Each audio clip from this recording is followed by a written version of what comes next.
Okay. So, I mean, I better keep it down, right? Because they're right over there.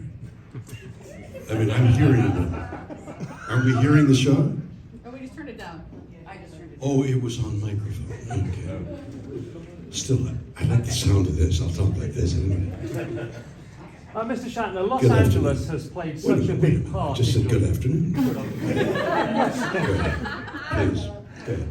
Los Angeles has played such a big part in the screen career that you're awarded. Los for Angeles, today. the city? Yes, and filming there. What's it going to take, in your view, To get out? to bring production back? Another fire, actually, and I'm gone. What was your question? What's What it will it going to take? take to bring production so more films and TV shows can shoot Back in to Los Angeles? Angeles? Yes, yeah. Wow. Well, I'm not totally cognizant of the taxes and the rules and the regulations that now abound in the city. I shot a series here for 5 years, running up and down the streets and on rooftops, and I'm not quite sure what permission we needed, but we had pretty free range, and I don't know that exists today because we were intrusive in a lot of. I had the experience. I think it was in Vancouver that I was supposed to shoot a gun, and I aimed the gun, and then there was no bang. And it was cut. There's no bang. And the first assistant said, "Oh, gee, I forgot to get permission. We can reshoot this on Saturday." It was Tuesday. So Saturday comes by and I shoot the gun again, and I'm directing and acting, and there's no bang. And I said, "What have you done? Why?" And there happened to be a ruling. You couldn't bang, you couldn't shoot a firearm in Vancouver. And those kind of regulations get in the way, and they are, we'll go to Santa Barbara to shoot somebody, you know. So I think it's rules and regulations, ease of shooting, taxes, all the things that make shooting a film more expensive by either asking for more money or putting rules in place that make it more difficult to make a film. We learned a lot watching the U.S. Captain Kirk going through space with the Enterprise. I was wondering, what did you learn by being Captain Kirk for so many years? What did I learn by being Captain Kirk? Terror. Fright. People pursuing all the time, asking questions like, "What's it like to be Captain Kirk?"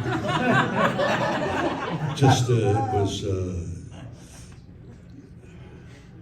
I became intrigued. Not that I wasn't, but even more so about what's out there, both physically and spiritually, I guess. What's out there? Is there life out there? And if there's life, what's it thinking? What are we doing? What's our fate? All the questions that you might think as well. So the Star Trek being a science fiction show and conjecturing the future made me think more about that than I would have had I not done it. So before you became the living legend, I became the living legend and got an award. there was a time when you finished shooting Star Trek, nobody knew there was going to be any more Star Trek. Nobody knew there was going to be any more Star Trek. That's true. You were having, challenging times. Like I was what? You were having challenging times. You were Challenging hitting times. the next walls and things. Yeah. How did you get through that? How did I get through that? What motivated you to keep going? The first thing I did was put together a production, a summer tour of all the summer theaters back east. And through a variety of circumstances I don't need to go into now, I was broke.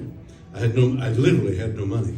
I had enough to buy an old truck and one of those things that go on the back of a truck, the little huts.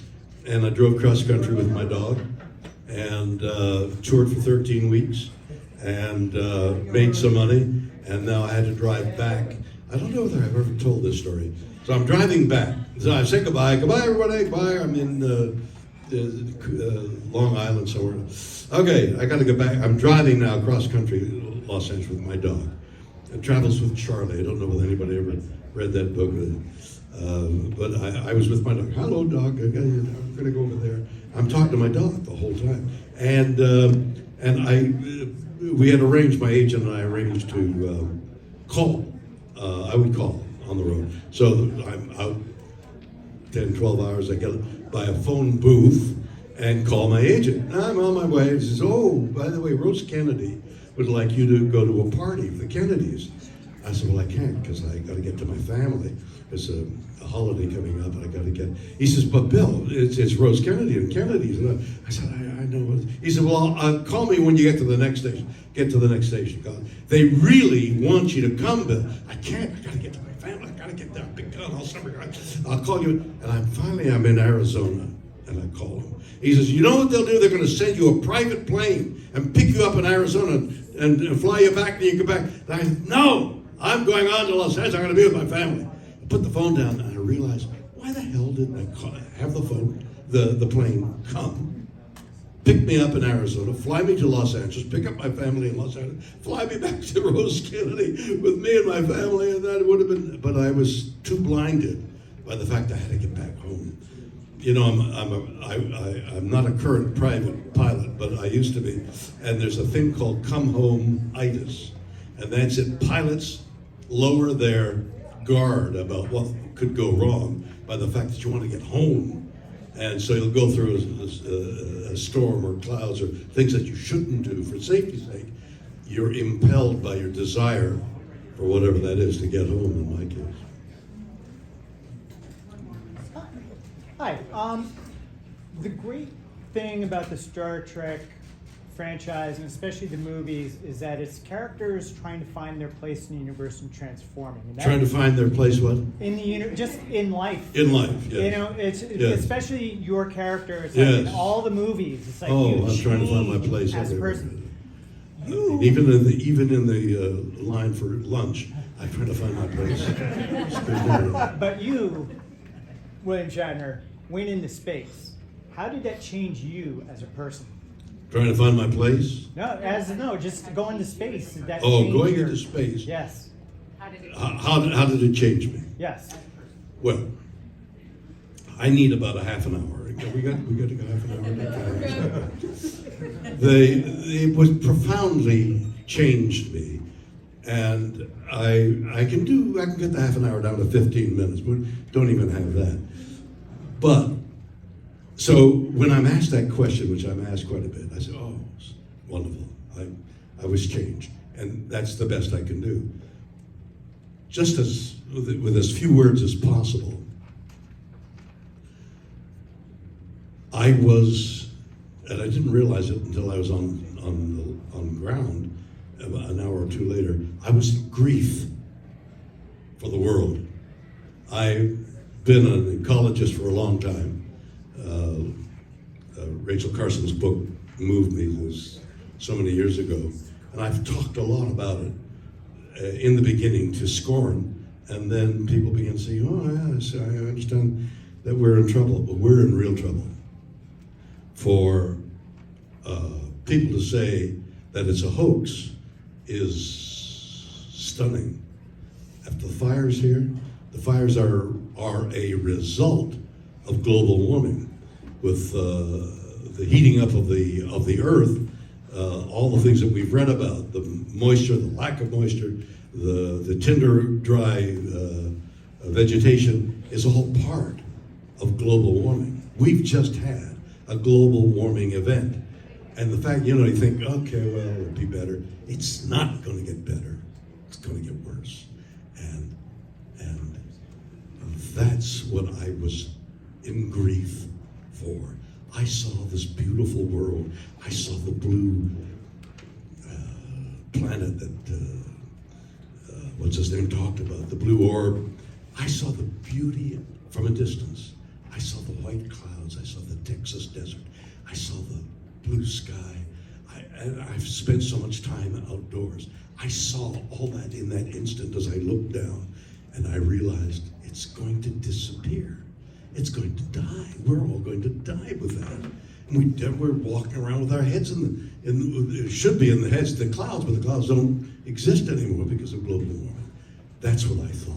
I was in grief, and I sobbed. And in front of the cameras, I couldn't believe what I was doing. What's the matter with me? Why am I crying?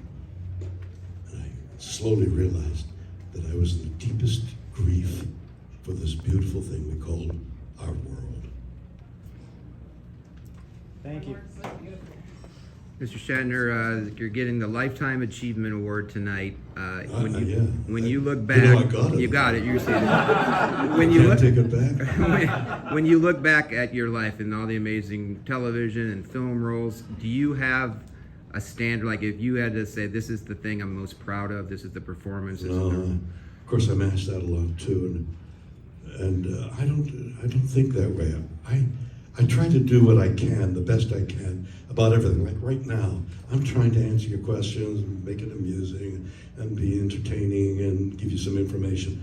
I'm doing my best, and if I can consume, hey, I'm doing my best. It's like a neat challenge, and there's no other thought in my mind, but doing the best I can here. So here I am. I'm doing the best I can.